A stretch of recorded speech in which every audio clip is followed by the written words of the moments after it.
Hey folks, Matthew here. I hope you're doing great. I've got a monthly recommendations video for you. This is the free series here on Patreon where I pass along the recommendations from other patrons. So please continue to share recommendations for things that you think other folks might like. And also please enjoy these recommendations from your fellow patrons. And before we get going, I just want to give you a heads up that I've got a new project in the works that should be launching in just a few weeks, this March. We're still getting the finishing touches placed on it, so I'm not quite ready to reveal all the details yet. But there will be, I guess I can tease this, there will potentially be a Discord component, and I know very little about how Discord works, so if you have some Discord expertise, please get in touch and let me know, because I have some Discord questions. And if you don't have Discord expertise, don't worry about it. I'll explain everything in a future video. All right, let's get to the recommendations. I've got some wild ones for you this month. Last month, I posed a question, basically, is there a British equivalent of Rock Hudson? In other words, is there an actor who, in England, portrayed a very masculine presenting, man's man sort of had persona, while also concealing a hidden homosexual lifestyle?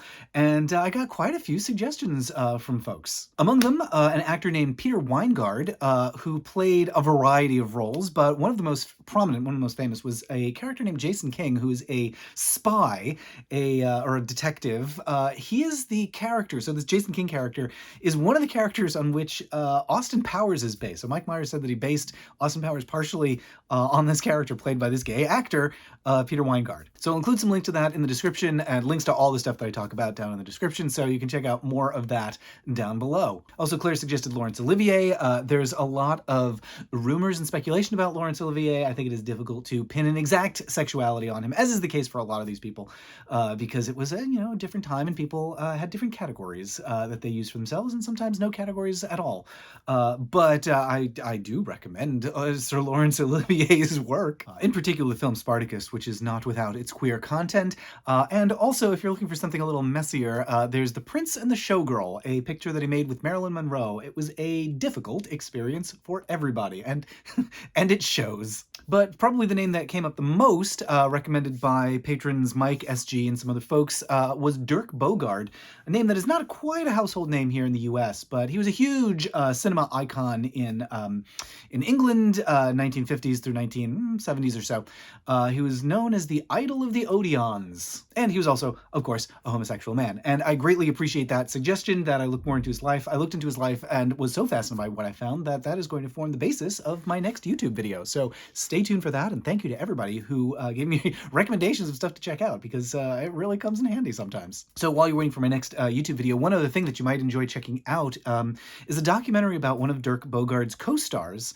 The name of the documentary is The Most Beautiful Boy in the World, and it's about a child actor who appeared alongside Dirk Bogarde in the film Death in Venice, and then went on to have a rather tumultuous life. And this is a spellbinding and really heart-wrenching documentary about what happened to that actor as he grew up. So moving along, but also staying in the 1950s or thereabouts, Claire recommended a show called The Buccaneers. This is a children's series that is really not widely known. Very few people remember this show, but it sounds fascinating. It is a children's show from the 1950s that has a strangely queer vibe, and I actually have had a heck of a time trying to find any episodes whatsoever of this show.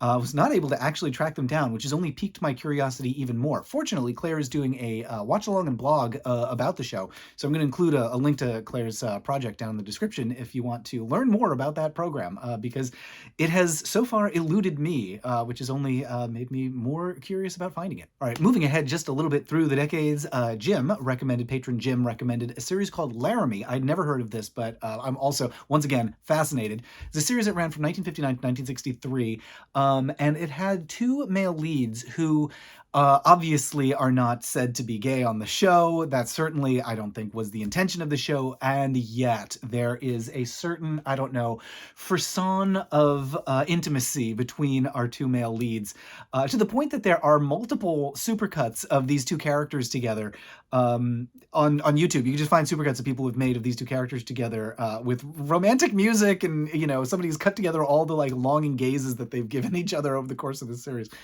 So obviously there's something something there that a lot of people have seen. So that's Laramie, 1959 to 1963, show very much about male companionship in the Old West. Patron Thomas had some great recommendations, highly endorse all of these. Thomas recommended first the film Making Love from 1982, really intriguing early attempt to make a mainstream queer film that did not go well, but it is a really interesting artifact of its time. It's essentially about a love triangle between these three adults with a lot of queer ambiguity and queer questions. That's followed by a film 10 years later, The Wedding Banquet, 1993. That's an early Ang Lee film, and it's beautiful. It's just a wonderful piece of art.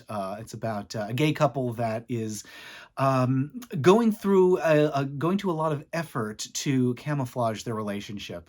It's actually quite wonderful. And the third recommendation from Patron Thomas is A Beautiful Thing, which again, Thomas, I gotta say, these are three greats. You picked three great ones here. So Beautiful Thing, 1996, British film about two teenagers in a housing estate. I'm not sure exactly what the terminology is in the UK, but they're two teenagers of, I'd say, the lower socioeconomic class, discovering their feelings for each other. It is a really moving, dramatic film. And you know what? I'd even say Thomas gave me three great suggestions there. So if you had to compile your three suggestion list, if you had to pick three queer films to recommend, to say, like, these are the three that you must watch to get to know who I am as a person, these are the three most important queer films, what would your three films list be? Please send me your three films lists, and I will include those in the roundup next month. So love it. Three great recommendations from Thomas. Thank you very much.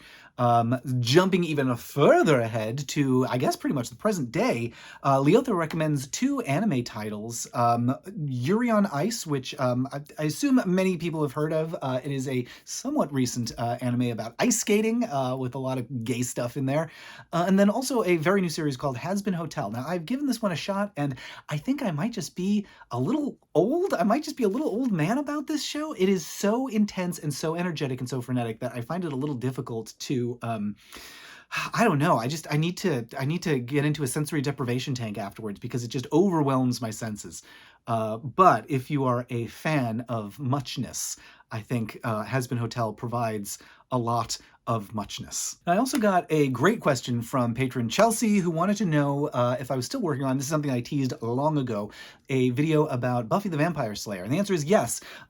However, my recent videos have been very much about the 1950s, 1960s, and I don't want to jump too much, so I'm sticking to the 50s, 60s for now, but also pushing up towards the 90s. So over the next couple of months, you'll probably see me doing, like, you know, I did Rock Hudson, you know, doing Straight Jacket, which is set in the 1950s.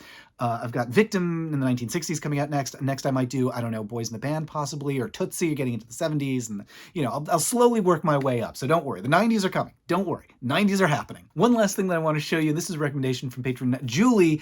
While I was working on my Rebel Without a Cause video, Julie pointed out that there is a documentary about James Dean where one of James Dean's friends attempts to refute the rumors about James Dean's homosexuality, and he does it so emphatically and ridiculously in this documentary. It's actually worth a look. Now, I wasn't able to track this down, unfortunately, in time to include in my prior videos, but I have found it now. It's one of the bonus features on the East of Eden DVD, and so here it is. I know definitely he was not a homosexual. The last time Jim was home, we went out, and I won't reveal it any farther, but I do know definitely that he was not. Okay, fine. If you say so. All right, so those are the recommendations that y'all have sent me for this month. Really excited to share those with you, and I think a lot of those are really, really great films. And please do send me your three films list. I want to see your three films list. Oh gosh, what would be on mine? I think it would have to be Paris is Burning, Priscilla, Queen of the Desert, and maybe Some Like It Hot. I think at the moment, for just this second, for this moment in time, it's those three. I bet it would change if you asked me at any other time. Every time you ask me this question, it's going to be something else. But for right now, those are my three: Priscilla, Queen of the Desert, Paris is Burning, and Some Like It Hot. That's my three film list. Please share yours. All right, that'll just about do it for now. Thank you again for sending all these recommendations. Please continue to send those along. I will continue to share them. And until next time, here's a catchphrase. It's not purple, it's lavender.